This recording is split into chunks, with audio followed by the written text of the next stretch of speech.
Oi, meu nome é Padre Mike Schmitz e você está ouvindo o podcast A Bíblia em um Ano, onde encontramos a voz de Deus e vivemos a vida através das Escrituras. O podcast original, The Bible in a Year, foi produzido pela Ascension e essa é a versão brasileira traduzida pelo leitor e dublada pelo Leandro. Usando a linha do tempo da Bíblia A Grande Aventura, vamos ler de Gênesis até Apocalipse, descobrindo como se desenrola a história da salvação e como nos encaixamos nessa história hoje. É o dia 344, vamos ler Atos dos Apóstolos, capítulo 23, a segunda carta de São Paulo aos Coríntios, capítulos 12 e 13, que é a conclusão da segunda carta de São Paulo aos Coríntios, e também Provérbios, capítulo 29, versículos de 8 a 11. A Bíblia que eu uso todos os dias é a Bíblia da Grande Aventura da Ascension em inglês. Você pode acompanhá-los no qualquer Bíblia que você preferir. Nós recomendamos a Bíblia do Peregrino. Se você quiser saber quais vão ser os próximos capítulos ou marcar o quanto você já leu, é só baixar o plano de leitura de graça no link na descrição do vídeo. E você pode se inscrever no canal e ativar o sininho para ser notificado sempre que o episódio sair. É o dia 344. Vamos ler Atos, capítulo 23, a segunda carta de São Paulo aos Coríntios, capítulos 12 e 13, que é a conclusão dela, e também Provérbios 29, versículos de 8 a 11. Atos dos Apóstolos, capítulo 23, diante do conselho. Paulo fixou o olhar no conselho e disse: Irmãos, procedi diante de Deus com consciência limpa e íntegra. O sumo sacerdote Ananias ordenou aos presentes que lhe batessem na boca. Paulo então lhe disse: Deus te baterá, parede caiada. Estás sentado para julgar-me segundo a lei, e contra a lei mandas bater-me. Os que estavam a seu lado lhe disseram: Insultas o sumo sacerdote de Deus? Paulo respondeu: Não sabia, irmãos, que é o sumo sacerdote, pois está escrito que não falarás mal do chefe do povo. Percebendo Paulo que uma parte era de saduceus e outra de fariseus, exclamou no conselho: Irmãos, eu sou fariseu e filho de fariseus, e estou sendo julgado pela esperança na ressurreição dos mortos. Apenas disse isso, surgiu uma dissensão entre fariseus e saduceus, e a assembleia se dividiu, pois os saduceus negam a ressurreição, os anjos e o espírito, ao passo que os fariseus professam tudo isso. Armou-se uma gritaria, e alguns letrados do partido fariseu se levantaram e afirmaram polemicamente: Não encontramos culpa alguma nesse homem. Talvez um espírito ou anjo lhe tenha falado. Visto que o conflito se intensificava, o comandante temeu que despedaçassem Paulo. Mandou a tropa descer, tirá-lo do meio e levá-lo à fortaleza. Na noite seguinte, o Senhor lhe apareceu e disse: Coragem! Assim como deste testemunho de mim em Jerusalém, tens de dá-lo em Roma. Complô contra Paulo. De manhã, reuniram-se os judeus e juraram não comer nem beber até matar Paulo. Os conspiradores eram mais de 40.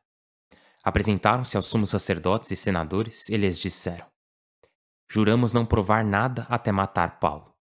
Agora cabe a vós propor ao comandante e ao conselho que o tragam aqui com pretexto de investigar mais atentamente seu caso. Antes que se aproxime, estaremos prontos para eliminá-lo. O filho da irmã de Paulo ficou sabendo da trama, foi à fortaleza, entrou e contou a Paulo. Este chamou um dos centuriões e lhe disse: Leva este jovem ao comandante, pois tem uma informação para ele. Cuidou dele, o conduziu ao comandante e disse: O prisioneiro Paulo me chamou e pediu que te trouxesse este jovem que tem algo para dizer-te. O comandante o pegou pela mão, levou-o à parte e lhe perguntou: O que tens para me contar? Respondeu: Os judeus combinaram pedir-te que amanhã faças descer Paulo ao conselho, com pretexto de examinar mais atentamente seu caso. Não lhes dês atenção, pois um grupo de mais de 40 trama contra ele. Juraram não comer nem beber até eliminá-lo. Agora estão preparados, esperando o teu consentimento. O comandante despediu o jovem, recomendando-lhe que não dissesse a ninguém que o havia informado disso. Enviado a Félix. Chamou 2 centuriões e lhes disse: Após as 9 da noite, deixai preparados para vigiar a Cesareia 200 soldados da infantaria, 70 da cavalaria e 200 auxiliares. Preparai cavalgaduras para Paulo e conduzi-o são e salvo ao governador Félix. Ele escreveu uma carta nos seguintes termos: Cláudio Lísias saúda o ilustríssimo Félix. Este homem havia sido sequestrado pelos judeus para ser morto. Quando soube que era romano, intervim com a tropa e o libertei. Querendo averiguar as acusações que tinham contra ele, o levei a seu conselho. Mas constatou-se que as acusações versam sobre controvérsias de sua lei, e não havia nenhuma acusação digna de morte ou de prisão. Ao tomar conhecimento de um atentado planejado contra esse homem, eu o envio a ti e aviso os acusadores que apresentem a ti suas acusações. Os soldados, cumprindo as ordens, conduziram Paulo de noite até Antipátrida. No dia seguinte, deixaram a cavalaria continuar com ele e voltaram à fortaleza. Os outros chegaram a Cesareia, entregaram a carta ao governador e lhe apresentaram Paulo. Leu a carta e perguntou de que jurisdição era. Sabendo que era da Cilícia, disse-lhe: ouvirei tua causa quando teus acusadores se apresentarem. E mandou que ficasse detido no pretório de Herodes. A segunda carta de São Paulo aos Coríntios, capítulo 12. Revelações e fraquezas. Se é questão de se orgulhar, embora tenha pouca utilidade, passo às visões e revelações do Senhor. Sei de um cristão que há 14 anos, não sei se com o corpo ou sem o corpo, Deus o sabe, foi arrebatado até o terceiro céu. E sei que essa pessoa, com o corpo ou sem o corpo, Deus o sabe, foi arrebatada ao paraíso e ouviu palavras inefáveis, que nenhum homem pode pronunciar. Disso me orgulharei, mas no que me toca, somente me orgulharei de minhas fraquezas. Mesmo assim, se quisesse me orgulhar, não seria insensato, estaria dizendo a verdade. Mas me abstenho para que, em vista de tão extraordinárias revelações, não vá alguém julgar-me além do que vem em mim ou escuta de mim. Pois bem, para que eu não me envaideça, me cravaram nas carnes um aguilhão, um emissário de Satanás que me esbofeteia. Por causa disso, por 3 vezes roguei ao Senhor que o afastasse de mim. Ele me respondeu: basta-te minha graça. A força se realiza na fraqueza. Portanto, com muito gosto me orgulharei de minhas fraquezas, para que se aloje em mim o poder de Cristo. Por isso, estou contente com as fraquezas, insolências, necessidades, perseguições e angústias por Cristo. Pois quando sou fraco, então sou forte. O ministério em Corinto. Comportei-me como insensato. Vós me obrigastes. Tocava a vós recomendar-me, pois embora eu não seja nada, em nada sou inferior aos superapóstolos. A marca do meu apostolado se definiu entre vós, na constância, sinais, prodígios e milagres.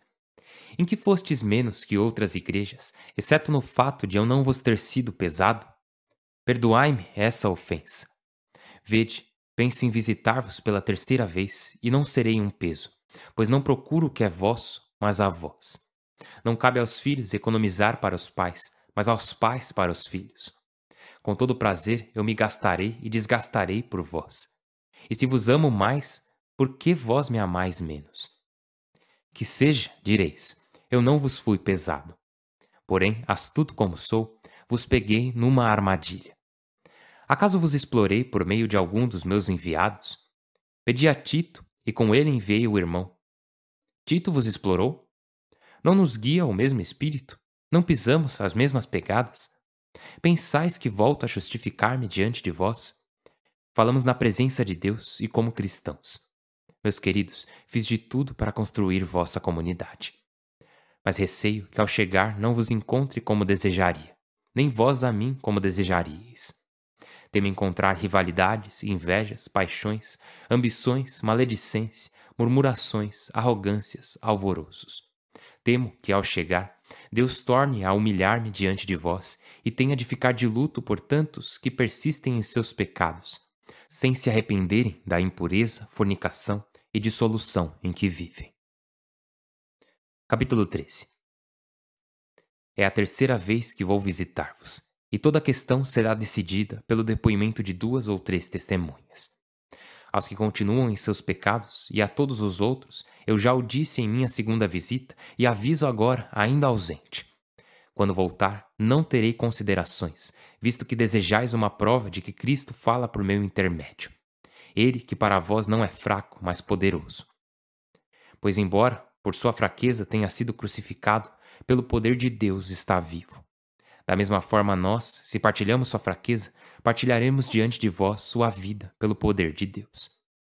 Examinai-vos, e comprovai se vos conservais na fé. Não conseguis descobrir Jesus Cristo em vós? Sinal de que não superastes a prova.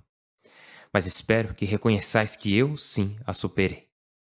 Peço a Deus que não façais nada de mal, não para ostentar minha qualificação, mas para que vós hajais bem, mesmo que eu seja desqualificado. Nada podemos contra a verdade, e sim a favor da verdade. Alegramo-nos de ser fracos, contanto que vós sejais poderosos. É o que pedimos, que vos reestabeleçais.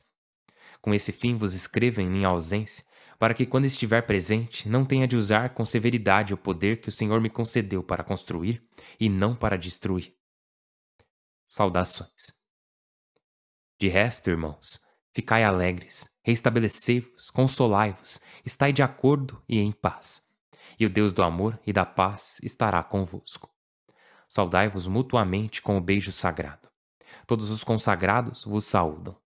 A graça do Senhor Jesus Cristo, o amor de Deus e a comunhão do Espírito Santo estejam com todos vós. O livro de Provérbios, capítulo 29, versículos de 8 a 11. Os provocadores agitam a cidade. Os sensatos acalmam os ânimos.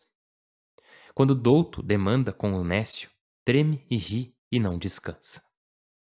Os sanguinários odeiam o homem de bem. Os perversos o perseguem mortalmente.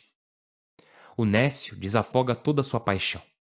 O prudente acaba por aplacá-lo.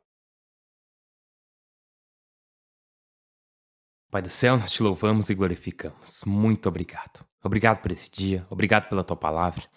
Obrigado por falar conosco e nos motivar. Obrigado por nos convidar à nossa fraqueza. Obrigado por nos convidar a sermos humildes e a depositar nossa confiança em ti. Nos ajude a colocar nossa confiança em ti hoje e em todos os dias. Por Cristo nosso Senhor. Amém. Em nome do Pai, e do Filho e do Espírito Santo. Amém. Então, São Paulo, no capítulo 23 de Atos, de novo, São Paulo está em apuros, né? Mais uma vez. São Paulo está lá sendo julgado.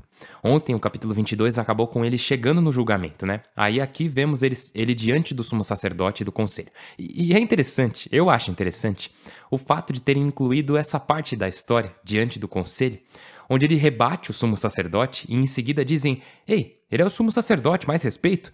E ele responde: desculpa, eu retiro o que eu disse, eu não percebi que você era o sumo sacerdote.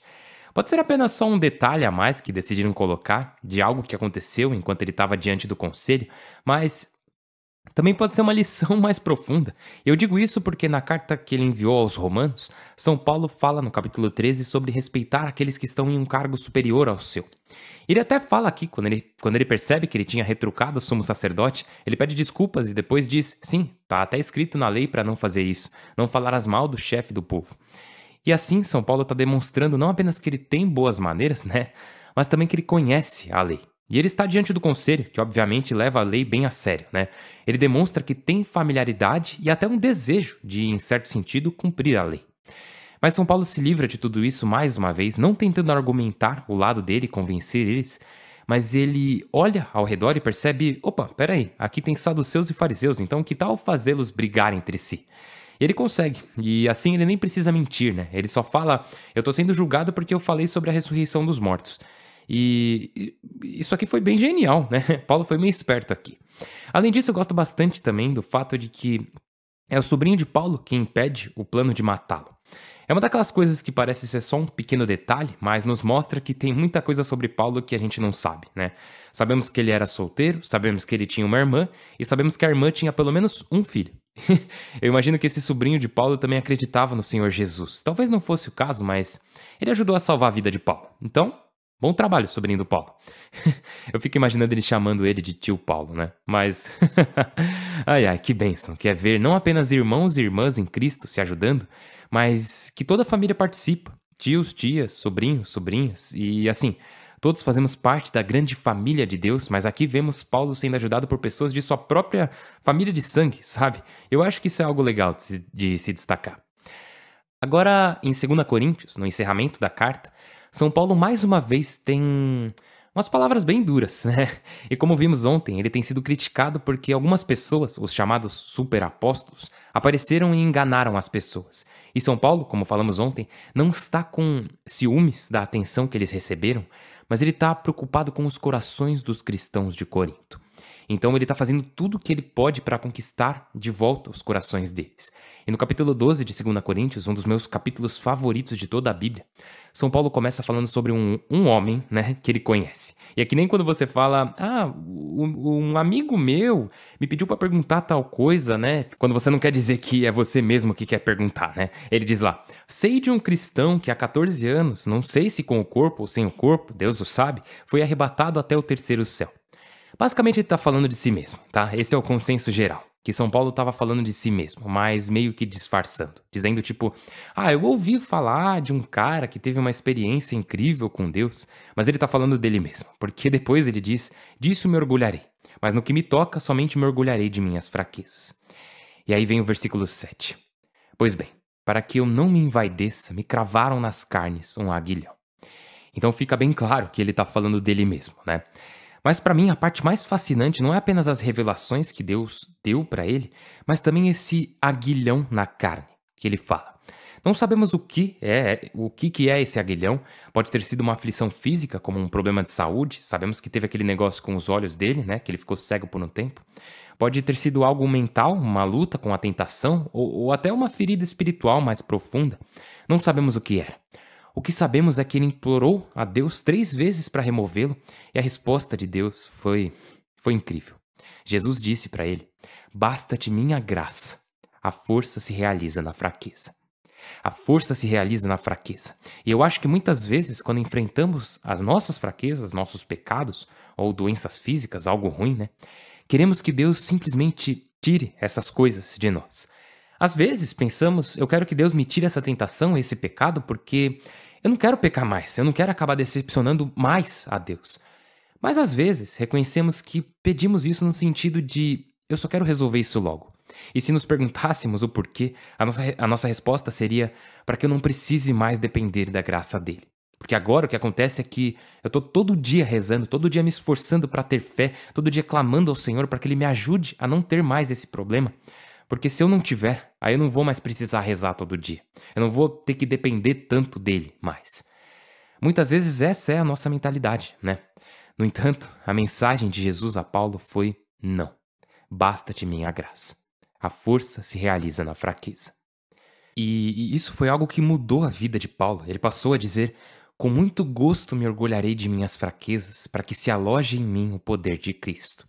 Ele não diz, agora eu tô bem, eu me orgulho em Jesus. Não.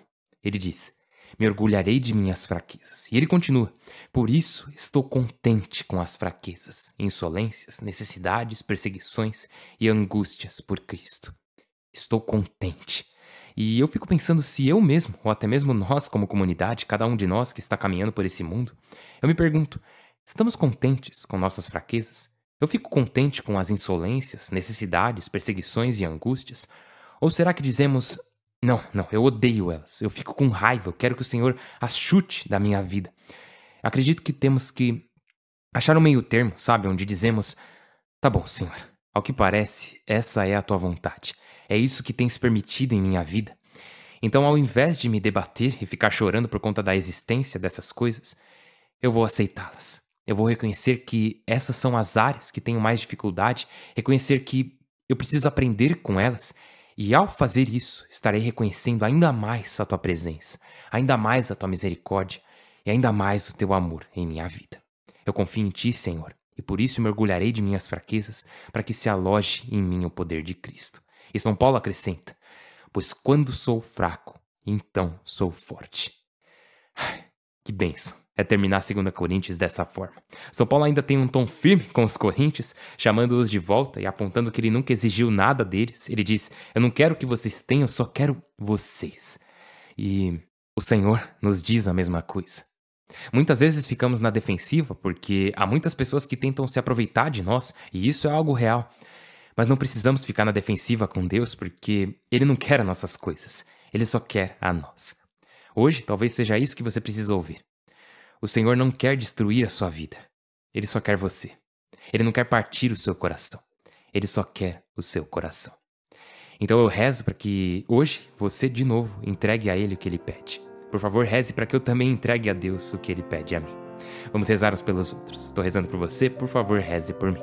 Meu nome é Padre Mike e eu mal posso esperar para te ver amanhã. Deus abençoe.